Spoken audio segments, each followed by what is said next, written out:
¿Qué tal? Saludos cordiales con todos. En esta ocasión vamos a determinar una estimación para el volumen de escurrimiento a partir del método del número de curva.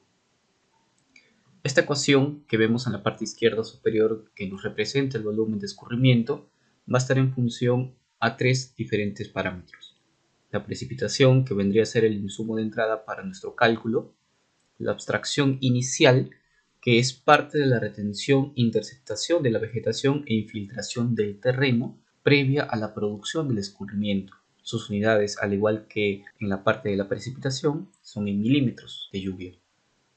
La máxima retención potencial, que está en función al número de curva, vamos a explicarlo posteriormente, y la cual para la abstracción inicial nos representa el únicamente 20% de esta.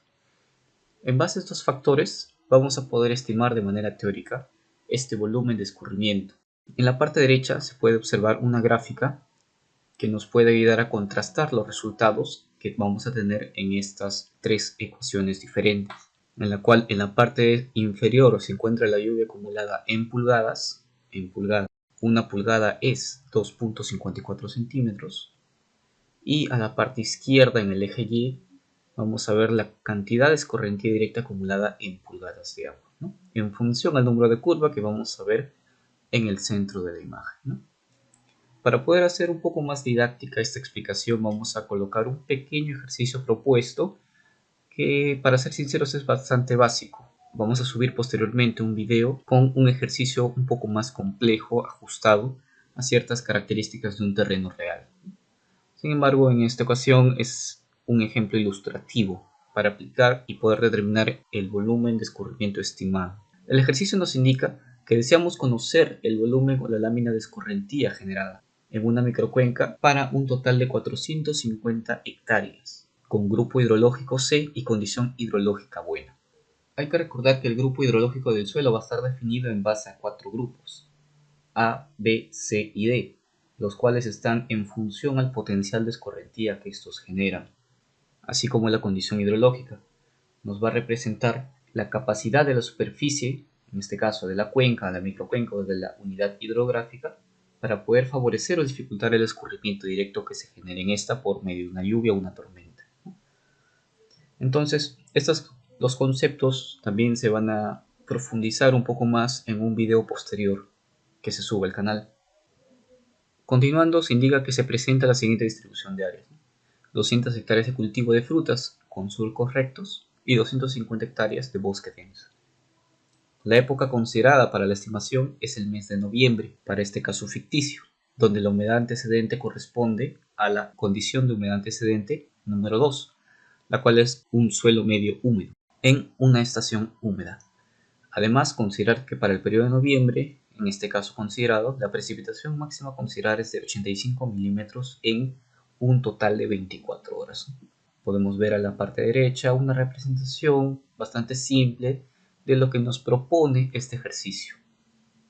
Entonces, para efectos del cálculo automático, al igual que en el resto de videos subidos, se ha elaborado un Excel en el cual, en la parte de la hoja de ejercicio, vamos a tener pues acá una serie de celdas con los valores en los cuales se deben introducir en color celeste, como se ven acá, y los colores blanco van a ser automáticamente operados, por los cuales no se debería de introducir algún dato para no alterar la fórmula la cual tiene.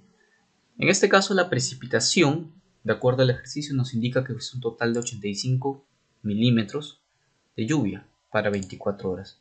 Nosotros tendremos que colocar la precipitación en 24 horas para efectos del presente método.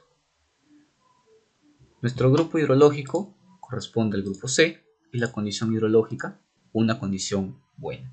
¿Qué nos quiere decir una condición hidrológica buena? Que aproximadamente más del 75% del área corresponde a un área con cobertura vegetal.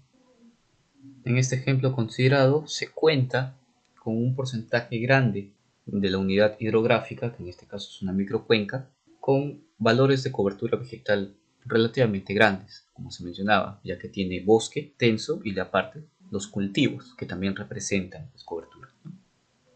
Entonces, para poder conocer la condición de humedad antecedente 2, en base a los suelos que se tienen como ejemplo, que viene a ser los cultivos con surcos rectos de frutas y la parte de los bosques densos, vamos a tener que saber el número de curva de cada uno de esos dos tipos de suelo para poder determinar en base a sus áreas una condición de humedad antecedente con un número de curva en nivel 2 promedio representativo para el área de estudio. En este caso se tiene acá una pequeña gráfica en la cual nos indica que para la parte de cultivos, según el grupo hidrológico C, en una condición hidrológica buena, surcos rectos, según el ejemplo, vamos a tener un total de número de curva de 85 para el C.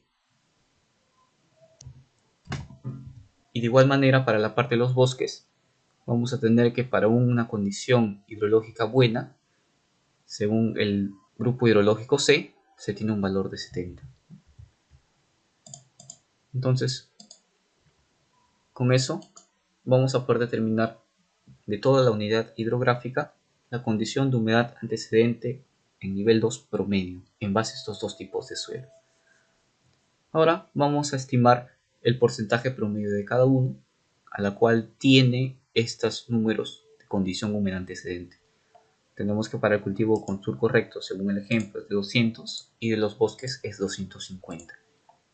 Entonces, tenemos estos datos de entrada de acuerdo a la condición ficticia del ejemplo para poder determinar posteriormente el porcentaje de superficie de cada uno de los suelos, su número de curva promedio y su número de curva ponderado en función a las áreas que estos tienen.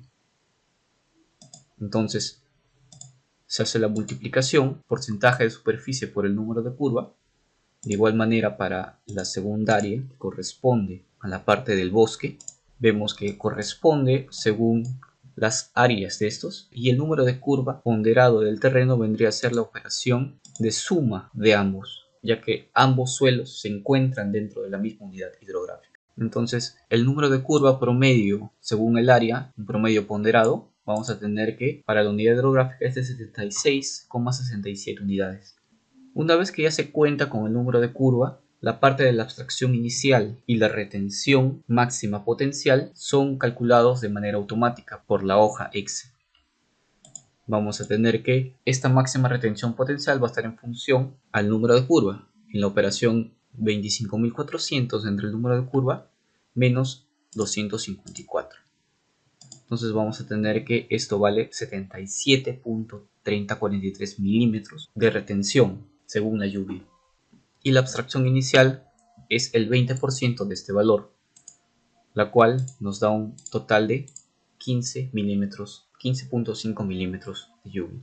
Ya con los valores anteriormente calculados de la abstracción inicial y la retención máxima potencial, vamos a poder calcular el volumen de escurrimiento que se tiene en base a la fórmula que se muestra, que vendría a ser la parte de la precipitación que tenemos acá, que es 85 milímetros, menos la abstracción inicial al cuadrado, dividido en la parte del denominador por la precipitación menos la abstracción inicial más la retención máxima potencial.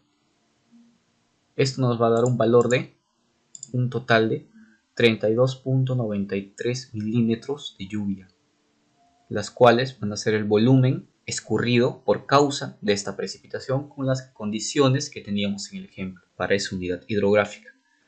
Esto en pulgadas, al dividir en 25.4 pasar de milímetros a pulgadas, no en centímetros, va a salir un valor de 1.2965 pulgadas de volumen escurrido. Entonces, ¿cómo podremos nosotros corroborarlo con la parte del gráfico? De manera muy sencilla, ¿no? Ploteando los valores en X según el número de curva, poder verificar que efectivamente se tenga la cantidad de pulgadas que se está obteniendo acá. Entonces, procedemos a verificar. Vamos a poder aumentar un poquito el gráfico y notemos que en la flecha roja nos indica que para un volumen de aproximadamente lluvia acumulada en pulgadas, tenemos el valor de la lluvia, que es 85 milímetros. Entonces acá tenemos que la lluvia, que es un total de 85 milímetros, lo dividimos en la cantidad de conversión que se requiere para tener las pulgadas, vamos a tener que es un total de 25.4 para poder tener un total de 3.34 más o menos pulgadas de lluvia para este ejemplo.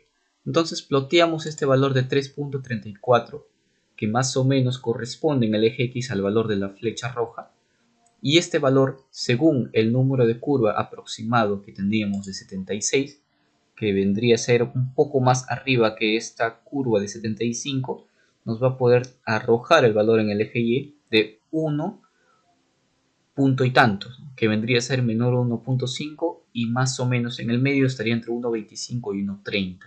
Y este valor es corroborado con la cantidad de lluvia en pulgadas que nos proporciona la fórmula. Entonces, de esta manera hemos podido corroborar que efectivamente, según los ejercicios y las condiciones dadas y la precipitación en sí, se ha podido obtener un volumen total de 1.2965 pulgadas o 32.9309 milímetros de lluvia escurrida de acuerdo a la lluvia ejemplo. Espero que este ejemplo les haya servido. Vamos a tratar de subir otro video un poco más ajustado, con condiciones más reales, para tener un cálculo más preciso en base a un área determinada. No se olviden suscribirse, darle like y compartirlo si pueden, me ayudaría muchísimo. Muchas gracias.